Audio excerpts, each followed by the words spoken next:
అందరికీ నమస్కారం. Please subscribe Dhruva actor channel. అలాగే మీ బ్లెస్సెస్ మాకు ఉండాలని మేము ఎప్పుడు కోరుకుంటున్నాం. Thank you. జై శ్రీరామ్. జై శ్రీరామ్. భగవద్గీత మొదటి అధ్యాయం మొదటి శ్లోకం. ధర్మక్షేత్రే కురుక్షేత్రే సమవేదాయుత్సవః మామకా పాండవాశ్చైవ కిమకుర్వత సంజయ. ఓ సంజయ, ధర్మక్షేత్రమైన కురుక్షేత్రమును నా పుత్రులు పాండురాజపుత్రులు కలిసి ఏమి చేసిరి అని ధృతరాష్ట్రుని పలికిన సందర్భంలోనిది ఈ వాక్యం. Please subscribe Dhruva actor channel. అలాగే మీ బ్లెస్సెస్ మాకు ఉండాలని మేము ఎప్పుడు కోరుకుంటున్నాం. Thank you. జై శ్రీరామ్. జై శ్రీరామ్.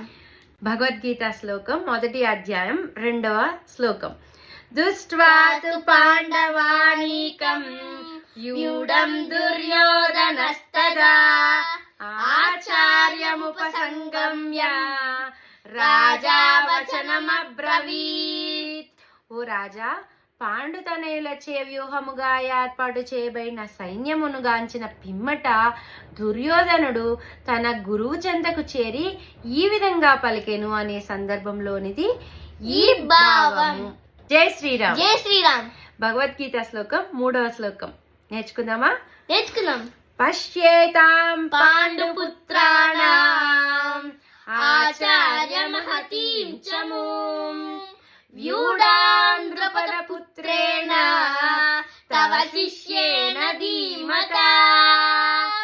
ఓ ఆచార్య, మీ బుద్ధి కుశలుడైన శిష్యుడగు ద్రుపద తనయునితే దక్షతగా ఏర్పాటు చేయబడిన పాండుసుతులు గొప్ప సేనను చూడండి అని దీని యొక్క భావము.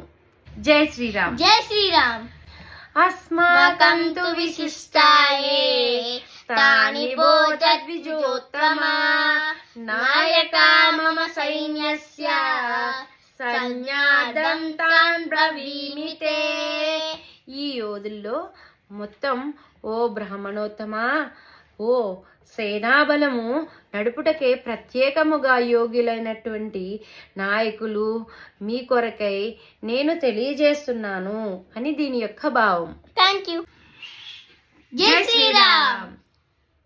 యుధామన్యుచ్చ విక్రాంత ఉత్తమౌజాచ్చ వీర్యవాన్ సౌభద్రో ద్రౌపదేయాచ్చ సర్వయేవ మహారథః.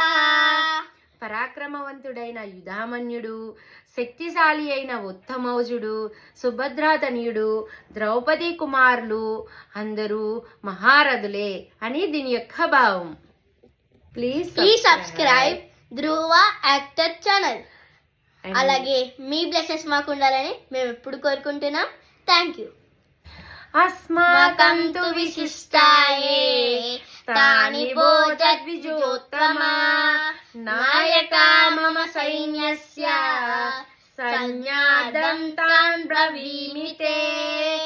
ఈ యోధుల్లో మొత్తం ఓ బ్రాహ్మణోత్తమా, ఓ సేనాబలము నడుపుటకే ప్రత్యేకముగా యోగ్యులైనటువంటి నాయకులు మీ కొరకై నేను తెలియజేస్తున్నాను అని దీని యొక్క భావం. Thank you. Please subscribe Dhruva actor channel. అలాగే మీ బ్లెస్సెస్ మాకు ఉండాలని మేము ఎప్పుడు కోరుకుంటున్నాం. Thank you. శ్రీరామ్. జై శ్రీరామ్. ఇప్పుడు 8వ శ్లోకం నేర్చుకుందాం. స్టార్ట్ చేయండి. భవాన్ భీష్మచ్చ కర్ణచ్చ కృపచ్చ సమితింజయః అశ్వత్థామా వికర్ణచ్చ సౌమదత్తిస్తదైవ చ. యుద్ధమునందు ఎల్లప్పుడూ విజయము సాధించువారు భీష్ముడు, కర్ణుడు, కృపుడు, అశ్వత్థాముడు, వికర్ణుడు మరియు సోమదత్తుడు తనయుడైన భూరీశ్రవుడు వంటి వారు ఎందరో ఈ సైన్యమునందు ఉన్నారు అని దీని యొక్క భావము. అర్థమైందా? జై శ్రీరామ్. జై శ్రీరామ్. ఇప్పుడు మనం 9వ చెప్పుకుందాం.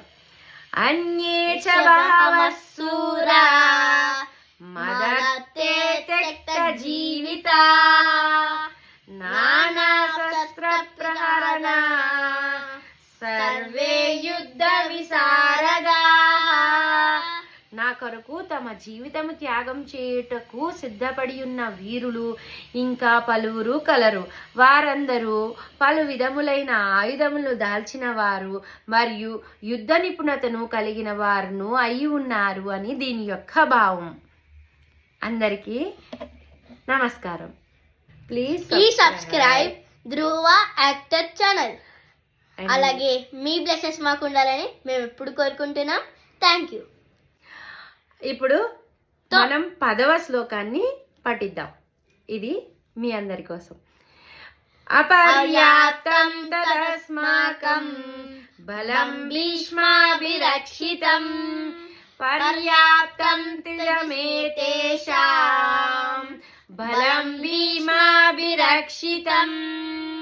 బలం భీమాభిరక్షితం మన సైన్యమును లెక్కింపడానికి వీలు లేనిదిగానున్నది మరియు మనము పితామహుడైన భీష్మునిచే సంపూర్ణముగా రక్షించబడుచున్నాము.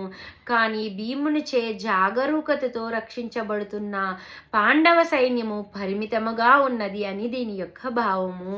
మరొకసారి నేర్చుకుందామా?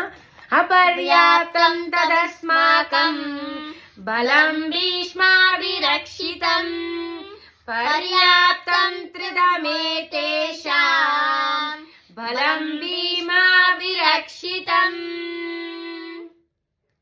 Please subscribe Dhruva actor channel. అలాగే మీ బ్లెస్సెస్ మాకు ఉండాలని మేము ఎప్పుడు కోరుకుంటున్నాం. Thank you.